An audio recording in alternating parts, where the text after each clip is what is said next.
देखो आज हम सिरप और सस्पेंशन में फ़र्क समझेंगे। सिरप जो है छोटे बच्चे को ज़्यादा करके हम देते हैं डॉक्टर, और हम लोग भी गार्जियंस जो फार्मेसी से हम खुद से भी सेल्फ में भी ले आते हैं कुछ सिरप बच्चों के लिए। तो हमें बच्चों का छोटी सी किडनी होती है, छोटा सा लीवर होता है, हर चीज़ छोटी छोटी उनकी होती है। मोटा मोटी दवाइयों के बारे में समझना बहुत ज़रूरी हो जाता है, क्योंकि कई बारी इनमें हम बड़ी भारी गलती कर बैठते हैं और हमें खुद को नहीं पता होता है कि ये गलती हो रही है। ठीक है, पहले मैं आपको सिरप दिखा रहा हूँ। ये सिरप है, ठीक है।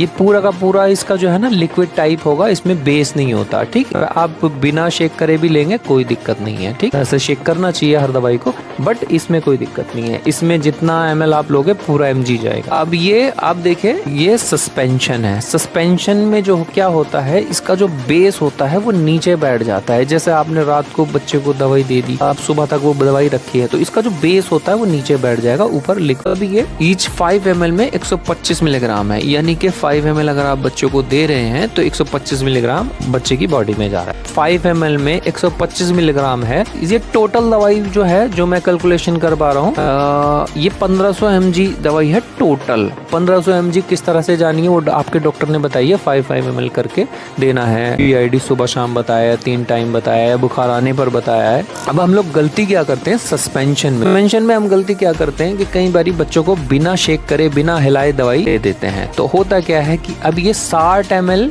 1500 mg बन रहा है। अब आपने मान लीजिए 2 बार भी बिना शेक करे दे दी ये दवाई, तो मान लीजिए अब कितनी बची 50 ml। अब बिना शेक करे दी है तो ऊपर ऊपर का पानी लिक्विड आपने पिला दिया बच्चे को, लेकिन जो उसका बेस था, दवाई थी, वो नीचे बैठी है। ठीक, तो 1500 mg 60 ml के हिसाब से बनाई गई थी कंपनी ने, डॉक्टरों ने रिसर्च करके। लेकिन अब ये 50 ml रह गया, और 50 ml में अब 1500 mg है। यानी कि डोज बढ़ चुकी है, मिलीग्राम बढ़ चुका है।